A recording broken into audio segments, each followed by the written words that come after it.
తల్లిదండ్రులు కావాలనుకునే మీ కలని నిజం చేసుకోండి. ఆర్థిక స్థితికి అనుకూల పద్ధతిలో మామ్ ఐవీఎఫ్ తో. ఇటీవలే ఏఐసిసి 2 రోజులు ఇక్కడ కాంగ్రెస్ వారు నిర్వహించారు. అది జరిగిన తీరు, దాని ప్రభావం ఎలా ఉందని మీరు అనుకుంటున్నారు సార్? ఏఐసిసి తర్వాత జరిగిన సభ బ్రహ్మాండం జరిగింది. చాలా పెద్ద సభ అది. ఇటీవలి కాలంలో అంత పెద్ద సభ జరగలేదు. సభలో మాట్లాడిన వ్యక్తులు కూడా బాగా మాట్లాడారు. సోనియా గాంధీ కేవలం 6 పాయింట్లు చెప్పడానికి పరిమితమైనారు. రాహుల్ గాంధీ బాగా మాట్లాడారు. ఎంతవరకు మాట్లాడారు అంతవరకు మాట్లాడారు. దాని తర్వాత అందరూ కాంగ్రెస్ అధ్యక్షుడు కూడా బాగానే మాట్లాడారు. అందరూ బాగానే మాట్లాడారు. బాగా జరిగింది సభ. ఏఐసిసి సమావేశంలో కూడా బాగా చర్చ జరిగింది. పాజిటివ్ ఇంపాక్టే ఉంది. కర్ణాటక ఫార్ములాని ఇక్కడ తెలంగాణలో కూడా ఇంప్లిమెంట్ చేయాలని ఒక ఆలోచనతో వాళ్ళు ఉన్నారు. 6 రకాల పథకాలను కూడా ఎలక్షన్ దృష్టిలో పెట్టుకొని అనౌన్స్ చేశారు కదా. ఆ పథకాలు ఎలా ఉన్నాయి, వాటి ప్రభావం ఏమైనా ఉంటుందా? కర్ణాటక మోడల్కి ఇక్కడికి కామన్ ఏంటంటే మహిళలకి ఉచిత బస్సు ప్రయాణం, పెన్షన్ అట్లాంటివి ఇచ్చారు. కానీ ఇక్కడ కర్ణాటకకి ఇక్కడ తేడా ఏంటంటే కర్ణాటకలో ఉన్న ప్రభుత్వం, బీజేపీ ప్రభుత్వం చాలా అన్పాపులర్ గవర్నమెంట్. ఇక్కడ ప్రభుత్వం చాలా పటిష్టంగా ఉంది కర్ణాటకలో పోలిస్తే. ఇక్కడ చాలా సంక్షేమ కార్యక్రమాలు జరుగుతున్నారు. కాబట్టి కర్ణాటకలో గెలిచినంత తేలిక ఇక్కడ జరగడం కష్టం. ఇక్కడ ఇంకా ప్రచారం చేయాలి. గవర్నమెంట్కి వ్యతిరేకత ఎట్లాగా ఉంటుంది. 10 ఏళ్ల యాంటీ ఇన్కంబెన్సీ ఉంటుంది. దాన్ని ఎన్కాష్ చేసుకోవాలి. దాన్ని ముఖ్యంగా కాంగ్రెస్ నాయకులు యూనిటీ ఉండాలి. పరస్పరం నిందించుకోకుండా, విమర్శించకుండా, మాట్లాడకుండా ఉండాలి. ఇవన్నీ షరతులు. ఇన్ని షరతులు పాటిస్తే కానీ ఆ పార్టీ విజయం సాధించలేదు. అంటే హిమాచల్ ప్రదేశ్లో గెలిచారు ఇటీవలే, కాంగ్రెస్ గెలిచింది.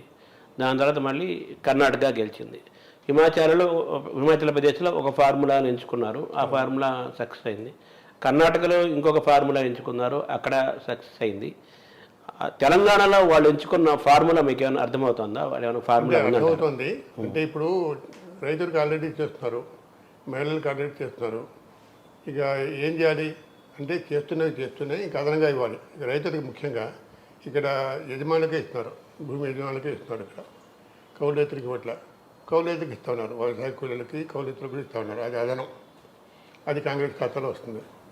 అట్లాగే మహిళలకు కూడా ఉచిత బస్సు ప్రయాణం, అది కూడా అదనం, అది కాంగ్రెస్ ఖాతాలో వస్తుంది. అట్లా కాంగ్రెస్ ప్రత్యేకంగా చేసిన పనులు కొన్ని ఉన్నాయి. కానీ ఇక్కడ ఆల్రెడీ సంక్షేమ రాజ్యం ఉంది కాబట్టి ఇది ఏం చేయాలని కూడా అదనంగా చేయాల్సిందే. అంత అదనంగా చేసే శక్తి ఉందా?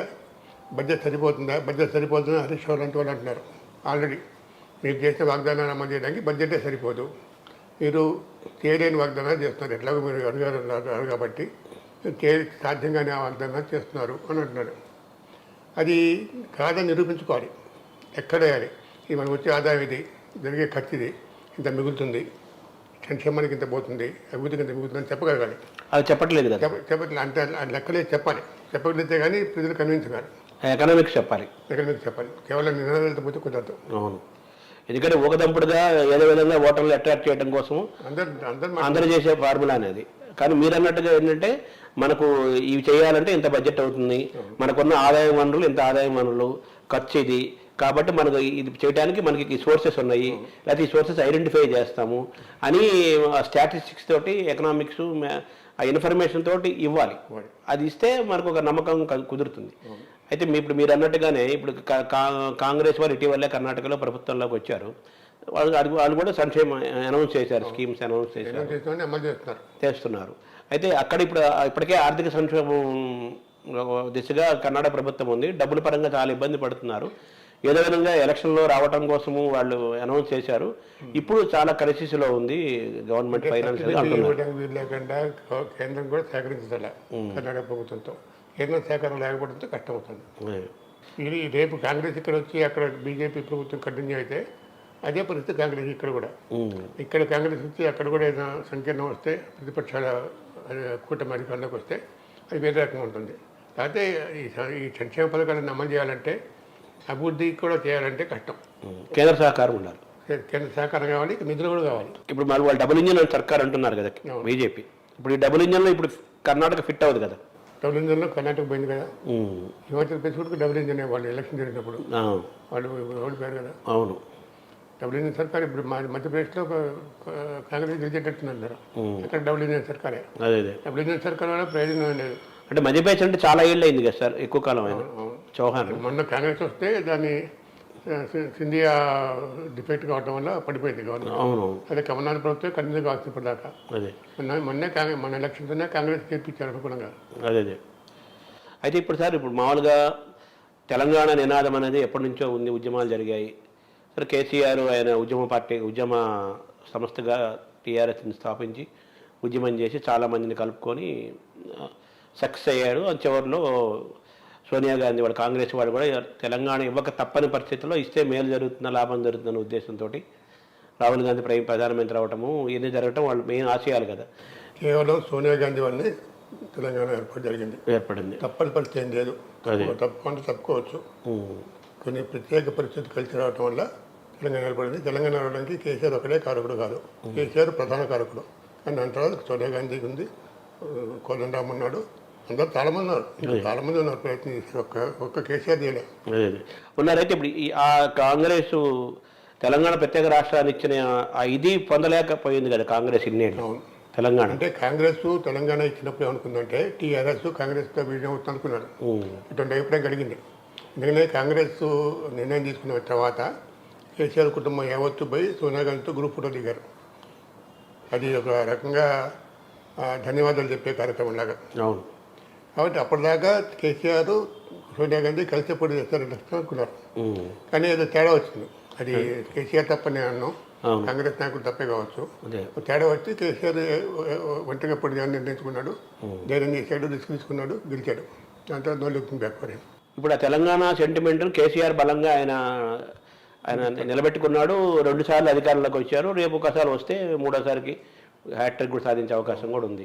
ఈ నేపథ్యంలో మొన్న ఈ అనౌన్స్ చేసిన 6 స్కీమ్స్లో తెలంగాణ ఉద్యమకారులకి వాళ్ళ కుటుంబాలకు 250 గజాల స్థలం ఇస్తామని ఇటువంటి కూడా కాంగ్రెస్ మనం ప్రకటించింది కదా, దాన్ని ఎలా చూడాలి సార్? అంటే కాంగ్రెస్ ఓన్ చేసుకుంది తెలంగాణని. మొన్న మోదీ కాంగ్రెస్ ఇచ్చిన పద్ధతి, తెలంగాణ ఇచ్చిన పద్ధతి సరిగ్గా లేనప్పుడు కూడా రాహుల్ గాంధీ రియాక్ట్ అయ్యాడు. ఇక్కడ కాంగ్రెస్ నాయకులు రియాక్ట్ అయ్యారు. అంటే కేటీఆర్ రియాక్ట్ అయ్యాడు, కేసీఆర్ రియాక్ట్ అయ్యాడు, అది వాళ్ళు కూడా రియాక్ట్ అయ్యారు. కాంగ్రెస్ వాళ్ళు కూడా కాంగ్రెస్ వాళ్ళు ఓన్ చేసుకుంటారు. ఇప్పుడు ఇక్కడ టీఆర్ఎస్ కాకుండా బీఆర్ఎస్ ఏర్పడటంతో తెలంగాణ సెంటిమెంట్ కొద్ది దెబ్బతింది. ఈయన జాతీయ స్థాయికి పోదాం అనుకుంటున్నాడు, తెలంగాణ నిలబెట్టాడనే భావన కలిగింది. ఇప్పుడు కాంగ్రెస్ తెలంగాణ ఓన్ చేసుకుంటుంది. కాబట్టి రెండు ఇటు లూజిన్ అవటం, ఇటు టైట్న్ అవటం జరుగుతుంది. కాబట్టి ఇద్దరు కూడా తెలంగాణ సెంటిమెంట్ మీద సమానంగా ఉన్నారు అనుకోవచ్చు. ఇప్పుడు ఒక 3 నెలల్లోనే ఎలక్షన్స్ డిసెంబర్ యాక్చువల్లీ జరగాల్సింది. అక్టోబర్లో షెడ్యూల్ ప్రకటిస్తారంటున్నారు. జనవరిలో కొత్త అసెంబ్లీ ఏర్పడాలి యాజ్ పర్ షెడ్యూల్ ప్రకారం. జరిగే సూచనలు అక్టోబర్లో అనౌన్స్ ప్రకటించే అవకాశం కూడా ఉంది. ఇప్పటి వరకు చూస్తే ప్రస్తుతం ఈ రోజు గమనిస్తే తెలంగాణలో 3 పార్టీల పరిస్థితులు ఏ విధంగా ఉందని మీరు అనుకుంటున్నారు సార్? అంటే కర్ణాటక ఎలక్షన్ జరగక ముందు ప్రచారం దిచ్చా చూస్తే, ప్రభావం కాదు ప్రచారం చూస్తే, ఫస్ట్ టీఆర్ఎస్ ఉంది, తర్వాత బీఆర్ఎస్ ఉంది, దాని తర్వాత బీజేపీ ఉంది, దాని తర్వాత కాంగ్రెస్ ఉంది. కర్ణాటక ఎలక్షన్ జరగకముందు కర్ణాటకలో బీజేపీ ఓడిపోయిన తర్వాత ఇక్కడ బీజేపీ కుప్పకూలిపోయింది, మొత్తం ఊపిపోయింది. మొత్తం ఎందుకో తెలీదు, ఒకసారి గాడిపోయినట్టు స్థితిలాగా అయిపోయింది బీజేపీ. కాంగ్రెస్ బాగా పుంజుకుంది. కాంగ్రెస్ పోటాపోటీగా వస్తుంది. ఇప్పుడు పోటీ బీఆర్ఎస్కి కాంగ్రెస్కి మధ్యన ప్రధానంగా ఉంటుంది. బీజేపీ థర్డ్ పొజిషన్లో ఉంటుంది. అంటే ఇప్పుడు మీరు అన్నట్టుగా ఇది ప్రచారమా, ప్రభావమా, వాస్తవమా? ఇప్పుడు వాస్తవంగా కాంగ్రెస్కి 20% ఓటు ఉంది తెలంగాణలో. ముఖ్యంగా దక్షిణ తెలంగాణలో చాలా స్ట్రాంగ్ ఉంది. కొన్ని జిల్లాలో అయితే బీజేపీకి అభ్యర్థులు దొరకరు. ఖమ్మం లాంటి చోట బీజేపీ అభ్యర్థులు దొరకరు. ఖమ్మం జిల్లాలో, ఉమ్మడి ఖమ్మం జిల్లాలో. దక్షిణ తెలంగాణలో చాలా స్ట్రాంగ్ ఉంది కాంగ్రెస్. ఉత్తర తెలంగాణలో కూడా కొంతవరకు ఇన్రోడ్ చేయొచ్చు.